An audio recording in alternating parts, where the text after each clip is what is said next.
Hi అండి. Welcome to Rajesh world. మరొక కొత్త వీడియోతో మీ ముందుకొచ్చేసాను. ఇవాల్టి స్పెషల్ వచ్చేసి మనం ఎంత తిన్నా వెయిట్ గెయిన్ అవ్వకూడదు. ఉన్న వెయిట్ కూడా కొంచెం తగ్గాలి అని అనుకుంటున్నారా? అయితే ఈ వీడియో ఖచ్చితంగా చూడాల్సిందే అండి. ఫస్ట్ టైం మన వీడియో చూసినట్లయితే మన ఛానల్‌ని సబ్స్క్రైబ్ చేసుకోండి. మన ఛానల్ పేరు వచ్చేసి Rajesh world. Like, share, subscribe అండి. ఇప్పుడైతే వీడియోలోకి వెళ్దాం రండి. ఫస్ట్ అయితే ఈ దీనికోసం నేను ఒక చిన్న గ్లాసేనండి. చిన్న గ్లాస్ అంత బియ్యము నైట్ అంతా నానబెట్టుకొని పక్కన పెట్టుకోవాలండి. తర్వాత అయితే ఇది సొరకాయ. కొన్ని ఏరియాలలో కూడా దీన్ని అనపకాయ అని కూడా అంటారండి. ఈ సొరకాయ లేదా అనపకాయ దీన్నైతే లేతది తీసుకోండి. బాగా లేతది. ఎందుకంటే దాంట్లో గింజలుంటే దాన్ని మళ్ళీ డివైడ్ చేసుకోవటం టైం పట్టిద్ది. అది కొంచెం లేదనుకోండి వాటర్ క్వాంటిటీ కూడా బావుంటది. పీచు పదార్థం ఉండదు. పీచు అంటే ఎక్కువగా అదొక రకంగా ఉంటది.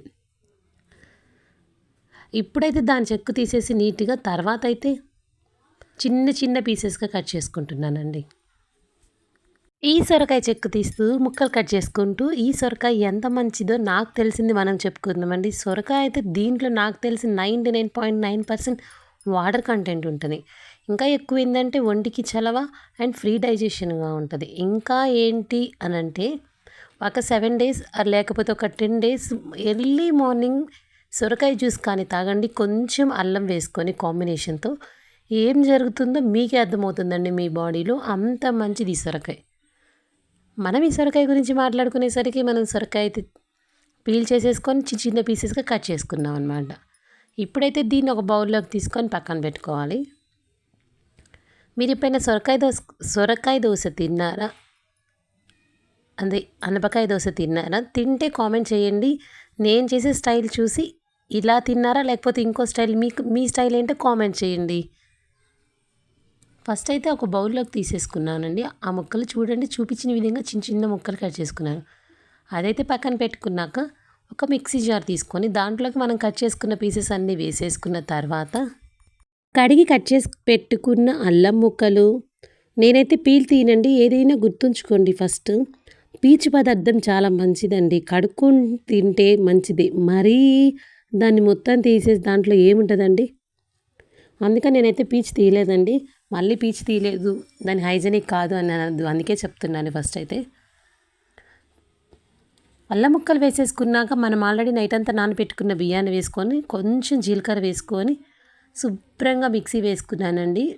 మన దోస పిండి బ్యాటర్ ఎలా వేసుకుంటామో మెత్తగా అలా వేసేసుకోండి సరిపోద్ది. అసలు మిక్సీ వేసేటప్పుడే ఆ అల్లము, జీలకర్ర, ఆ సొరకాయ ఫ్లేవర్ అండి. ఒకసారి మీరు ట్రై చేసి చూడండి. నేను నిజంగా చెప్తున్నాను. అబ్బా! ఏంటి ఇలా చెప్తుంది అని అనుకోకుండా ఒకసారి ట్రై చేయండి. ఎంత మంచి ఫ్లేవర్ వచ్చిందండి. చాలా అంటే చాలా. చూడండి చూపిస్తున్న విధంగా చేసేసుకొని ఇప్పుడైతే దీన్ని ఒక బౌల్‌లోకి కన్వర్ట్ చేసుకుంటున్నానండి.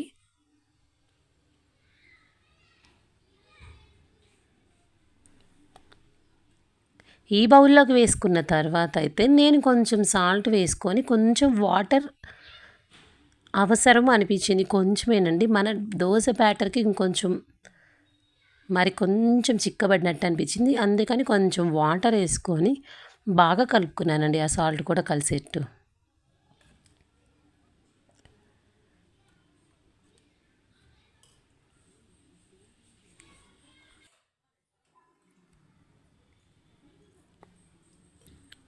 చూడండి చూపిస్తున్న విధంగా మనం ఎంత దోస బ్యాటర్ ఎలా చేసుకుంటామో అంత కొంచెం ఇంకా వాటర్ ఎక్కువైనా పర్వాలేదండి.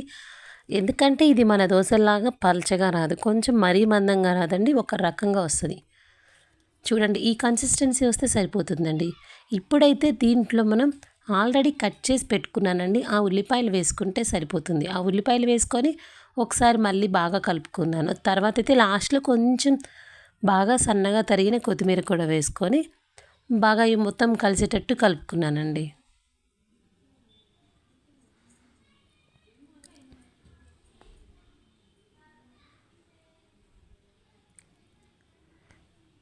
ఈ 2 బాగా కలిసేటట్టు కలుపుకునే లోపే నేనైతే స్టవ్ ఆన్ చేసి పాన్ పెట్టుకున్నానండి.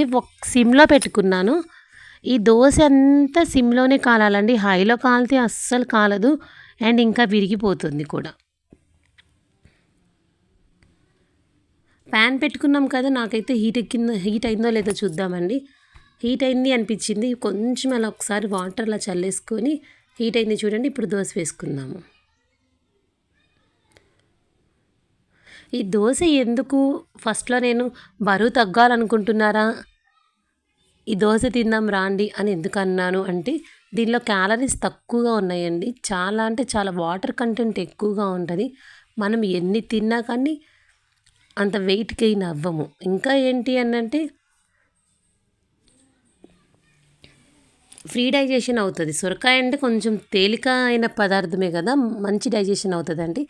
మనం తిన్న రెండైనా మన టమ్మీ ఫుల్ అయి ఉంటుంది. అండ్ ఇంకా ఏంటంటే ఫ్రీగా ఉంటుంది, తొందరగా డైజెషన్ అవుతుంది. ఇంకొకటి ఏంటి అంటే దీంట్లో వేసుకుంది మనం అల్లం అండ్ జీలకర్ర, రెండు కూడా మన ఒంటికి డైజెషన్కి మంచిది. ఇంకోటి అల్లం ఏంటంటే పైత్యానికి. ఎన్ని విధాలుగా చూసుకున్నా ఈ దోశ చాలా అంటే చాలా మంచిదండి. నేను ఇదే ఫస్ట్ టైం ఏం కాదు, చాలాసార్లు వేసుకొని తిని ఏదైనా నేను ఫీల్ అవుతేనే చెప్తానండి, వీడియో తీస్తాను, లేకపోతే తీయనండి. నిజంగా చెప్తున్నాను. ఇది నేను తిని ఇది బాగుంది, ఎందుకంటే ఈ ఒక్క వీడియోతోనే ఏం కాదు కదండి. ఈసారి ఎప్పుడైనా ఈ రాజీస్ వరల్డ్లో నుంచి ఒక వీడియో వచ్చింది అంటే ఎస్ అది కరెక్ట్ అని అనుకోవాలి, అలా తీస్తానన్నమాట. ఏం లేదండి, అలా ఫోల్డ్ చేసుకొని మన సర్వింగ్ ప్లేట్లోకి సర్వ్ చేసుకోవడమే, అంతే. వేడి వేడి అనపకాయ దోశలు రెడీ అండి. Please subscribe.